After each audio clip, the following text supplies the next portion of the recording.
What did these pilots see? We don't talk enough about marine cryptids, even though it's more likely they exist than their land-dwelling counterparts. In this next story, we'll be looking at an unsolved cryptozoological mystery that happened in 1965. Marvin McAmes and Bill Rainey were engineers who helped design Alvin, the first of its ship class of deep submergence vehicles. Capable of diving 2,440 meters or 8,000 feet underwater. On its first dive, McAmes and Rainey piloted the sub. They descended over a mile into the Atlantic Ocean where they encountered a living creature that they claim was very similar in appearance to a plesiosaur. One of the pilots described the creature as definitely a reptile with a very long neck. The monster was first spotted in the tongue of the ocean, a deep depression between the Bahamian islands of Andros and New Providence. Early reports of the sea creature were vague, with McAmes quoted as saying, "I seen this monster or something. I turned around sharply and it's gone. Kind of shook me up. This was a living creature. I seen at least 40 or 50 foot of it." McAmes recorded the sighting in the submersible's wet log, but was later told that the passage had been removed, and with no proof of what he saw, he became hesitant to talk about it. However, in the years that followed, McAmes gave a more detailed description of what he witnessed to the 14 researcher Charles Berlitz, who referred to it in several of his books. Although he incorrectly stated the year of the sighting was 1969, McAmes later confirmed that Berlitz had got the date wrong, and it was in fact July 1965, not 69. This is what McAmes told Berlitz. "We were down about 5,000 feet, and then I went down into a crevasse about 300 feet deeper under a slight outcrop. We went deeper because the cable we were following spanned the crevasse. It was right there that I spotted it. The first thing I noticed was the movement. I thought we were moving along the cable and checked for drift, but found that the sub was stationary and that it was the object that was moving. It then occurred to me that perhaps it was a utility pole, especially because of its thick shape. I swung the sub in an arc to get a better view along the cable or pole or whatever it was, when I was astonished to see a thick body with flippers, a long neck, a snake-like head with 2 eyes looking right at us. It looked like a big lizard with flippers. It had 2 sets of them. Then it swam upwards with its back turned before we could get the cameras angled. They were set to photograph 15 to 25 feet in front of the submarine, and the thing had already swum out to the camera angle, but was still around. I didn't like the way things were happening, so I came up. I couldn't believe what I was seeing, but I didn't want to hang around. At the time, one of Berlitz's colleagues, an entomologist and artist, drew a plesiosaur for McAmes to look at, and he identified it as exactly what he saw. It's worth remembering that all species of plesiosaurs became extinct at the end of the Cretaceous period, approximately 66 million years ago. So what exactly did McAmes and Rainey see? Well, some experts believe that it may have been a long-necked seal, a giant species of eared seal of the subfamily Megalotridae that may or may not exist, a creature often associated with the Loch Ness Monster. Others are convinced that it was a plesiosaur that had survived to our times, and the fact that the witnesses were credible leads many to regard their sighting as the strongest evidence that long-thought extinct marine cryptids still exist deep within our oceans. What do you think?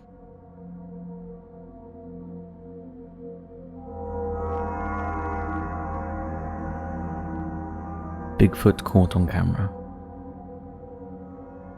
Britain is not very well known for Bigfoot sightings, so when a photo started circulating in 2017 that purportedly showed a large, hairy, human-like creature in a forest in Northern Ireland, it made the national newspapers. Maxine Caulfield was walking her dog in an area known as Slievenora in County Antrim, Northern Ireland, when her pet suddenly stopped and seemed to sense something or someone in the forest. The area is known for its eerie feeling ever since a tragic plane crash there in 1942, when a US Air Force B-17 Flying Fortress bomber crashed into a nearby mountain, killing 8 of the 10 people on board. Maxine couldn't see anything, but used her camera phone to take some snaps of the area. It wasn't until she got home that she spotted what looked like a creature lurking in the woods. Is that a British Bigfoot, or as some are saying, is a case of pareidolia, and what can actually be seen is tree stumps covered in snow. It's easy to see at first glance that it does look like the familiar stance of the infamous Bigfoot. So what do you think? Did Maxine's dog sense something strange in the woods? And is this photographic evidence of a creature living in the woods? There was another Bigfoot sighting in 2015 by another dog walker in Sussex. Caroline Toms took this image of what she believed was a huge ape-like beast running across a path whilst she was out walking her dog. What do you think? For all of our UK watchers, let us know if you believe that the United Kingdom is home to the elusive Bigfoot.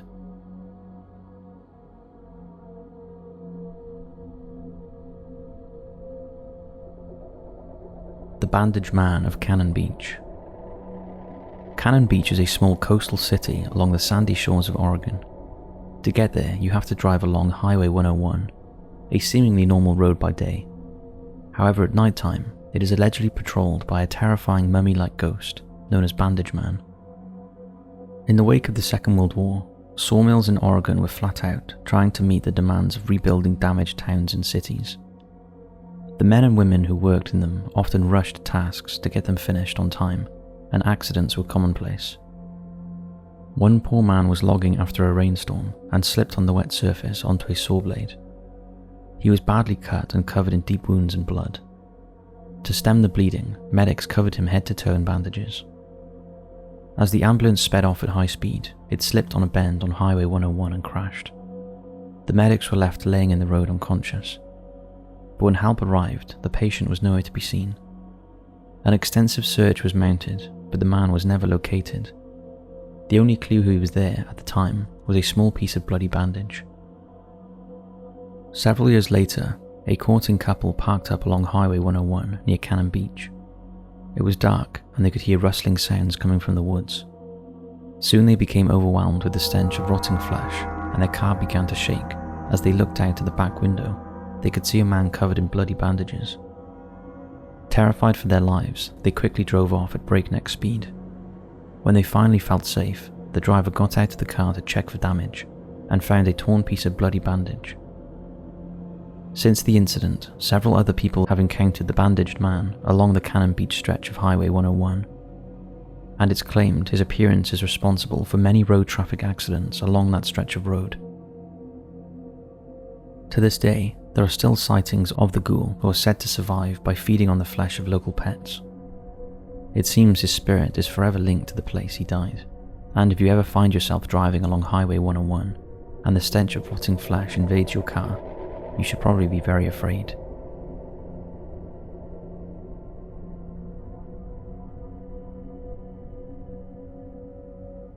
The Haunted Pub. The Ring o' Bowls pub in Kendal, Cumbria, UK has always been plagued with paranormal activity, from pints moving on their own to an unexplained creepy presence in the cellar. But things came to a head in June 2023 when something happened that creeped out the landlord so much that he brought in paranormal investigators to try and figure out the source of the hauntings. The creepy experience was caught on CCTV camera just before 8:30 PM. It shows a customer ordering 2 pints at the bar and placing one on a table while he takes his dog outside. This is what happened next.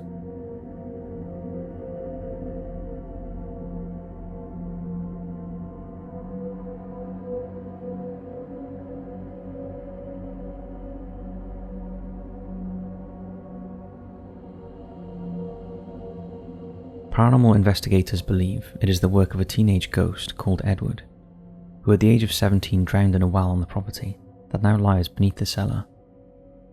It is not thought Edward is malicious, he just likes playing pranks on the landlord and his customers. The pub is now a magnet for mediums and ghost hunters, and the landlords hold ghost nights to see if Edward makes his presence felt again. Most of the activity appears to be in the cellar, adding credence to the belief there is a well beneath it. We'd love to know if any of you have visited the pub and whether you experienced anything whilst there. Perhaps we'll take a trip there if we're ever in the area.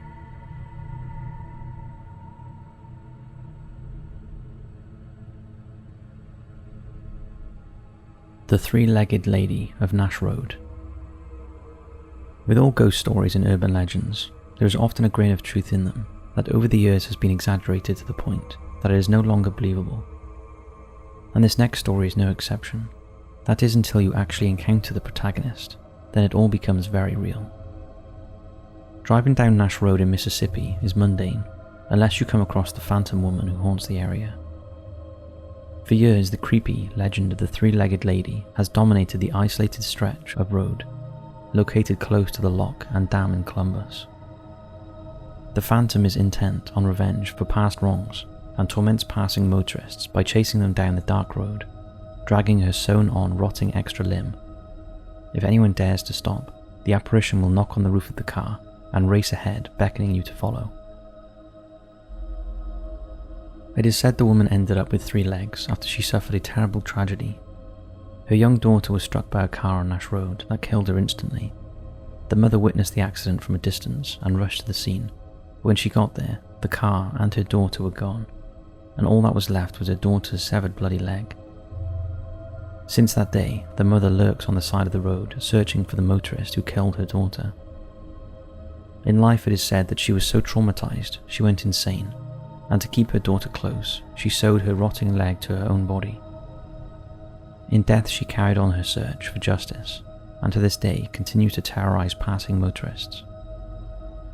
As always, there is a slight variation on this account, and that is that her daughter was killed by an unknown serial killer along the road, who took the girl's head and other body parts, just leaving behind her leg. In a different account with the same sentiment is the version that took place just after the Civil War, when a farmer living on Nash Road discovered his wife had an affair with a Civil War veteran. He was so furious that he hunted down the man and tied him to his horse, dragging him across rocks and gravel. His body parts were strewn along the road, and the farmer's wife later found her lover's mangled leg and sewed it to her own body before killing herself. Regardless of what version, if any, you believe, several motorists claim to have encountered the shadowy figure of a 3-legged woman staring at them from the side of the road before being chased. Some even claim that later they find unexplained handprints on their car. We'd love to know if any of you have travelled along Nash Road and whether you've encountered anything strange. So that's it for this episode. Thanks for watching. We hope you're loving the daily creepy videos, and we'll see you right back here tomorrow for another one.